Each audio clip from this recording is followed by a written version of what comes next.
Hey guys, how you going? This is BillyEatWorld, and today we're going to talk about the difference between the DMRs in BF3 and the DMRs in BF4. Just before we start though, I want to give credit to Mim94 who came up with the idea for this video on my 2k subscriber special. So thanks heaps dude, and I hope you enjoy the video. So no doubt if you've played both of these games you'd realise by now that the DMRs aren't quite as good as they used to be. If you haven't played BF3 though, you probably don't know why so many people are so upset about the DMRs in BF4, so I hope in this video I can explain why. There's actually a number of reasons why this is the case, and there's arguments either way as to whether changing them was a good thing or a bad thing. But to start off with, to state the obvious, DMRs in Battlefield 3 were actually class specific to the Recon class, and not all kit weapons like they are in BF4. In fact, prior to BF4 they weren't actually called DMRs at all, most people called them semi-auto snipers. In the real world, the difference between a DMR and a sniper rifle is down to the role given to the person carrying the weapon. Designated Marksman is where the acronym DMR comes from, and this role is generally given to a member of an infantry squad to extend the effective range of the unit. In contrast, a sniper is generally someone who works alone or in a two-man team, and is responsible for limiting an enemy force's tactical effectiveness by taking out key targets. This can range from high-value personnel like enemy officers to hard targets like vehicles. In fact, a sniper doesn't necessarily need to take out anyone to be effective, because the threat of sniper attack can be enough for an enemy force to divert resources. Clearly, in Battlefield 3, the DMRs were designed to be sniper rifles as well as DMRs, because unlike in BF4, they have the option of attaching high-power 8 and 12 times scopes. The magnification of a rifle scope doesn't necessarily determine its role, but it's safe to say that as these rifles were given exclusively to the stealthiest class, they were definitely intended to be used this way. They were in fact pretty useful as long-range sniper rifles because they were far more accurate and had a lot less recoil.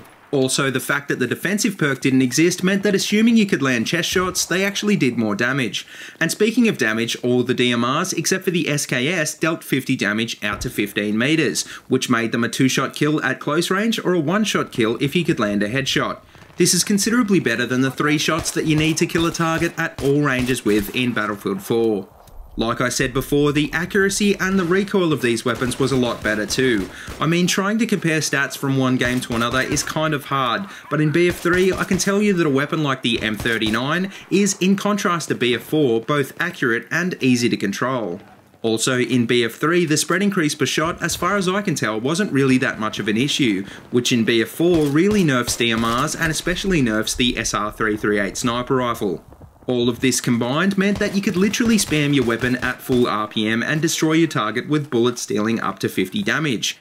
As you can see in this gameplay, I'm going on consistently decent streaks on one of the most close range maps in the game, and to be honest, it only really took me 2 games to capture this footage.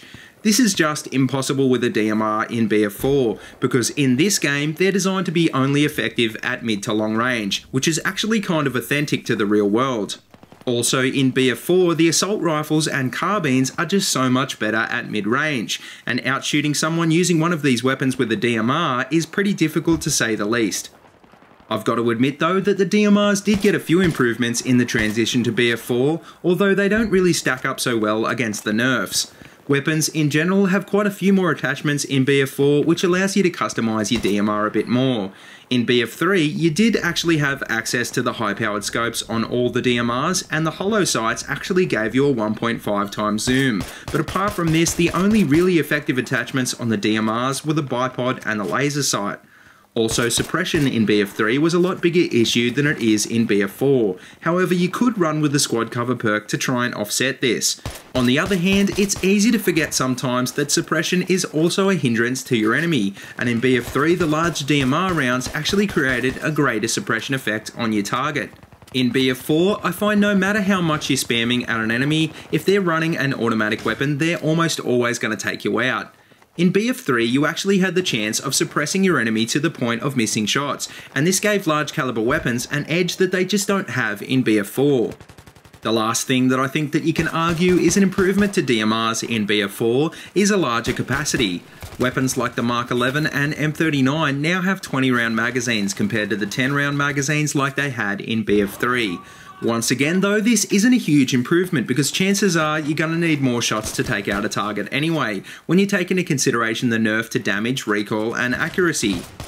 Now through this video, I haven't really spoken about Battlefield Hardline or future Battlefield games, so the question is, how do you think DMRs should be changed in upcoming Battlefield titles? Well, I can tell you that without a doubt in Hardline they're transitioning back to the BF3 DMRs, because not only are they now class specific again, they're able to attach high powered scopes and stand a damn good chance in close quarters. I was able to go on some pretty decent kill streaks during the Hardline beta using the Sega 308, and I had a lot of fun with this. Because Hardline is a more arcade style shooter, I think this is kind of acceptable, but I think if things went back to the situation where DMRs were being banned from TDM servers in the actual numbered Battlefield games, then this wouldn't be a good thing. I think weapons in Battlefield games have to be realistic to their roles in the real world, and it's obvious that in BF4, DICE have taken this into consideration. The problem is that DMRs have become not very fun to use for the average player, so I think DICE need to find a middle ground in future games. I personally like using the DMRs, but for an all-kit weapon, they're not exactly that useful on every map, and you really have to put in a lot of time and effort to learn how to use them well. I think high recoil, low RPM, low capacity and a high spread increase is accurate to the real world, so I wouldn't change this, but high damage, better accuracy and high powered optics are also accurate to the real world, so I'd probably change this back. Also, I'd most definitely make DMRs with high-powered optics class specific to the Recon class again, because there shouldn't be any other class that can come close to matching the Recon's biggest advantage, which is effectiveness at long range. But anyway, to finish up this video, what do you guys think about the DMRs in BF4? Do you think they're effective, and how would you change them in future Battlefield games? Let me know what you think in the comment section below, and as always, please remember to like, comment and subscribe. If you haven't already, please check out all my other Battlefield 4 videos. I've got them all linked in a playlist in the description below. And until next time, see you later and have a good one.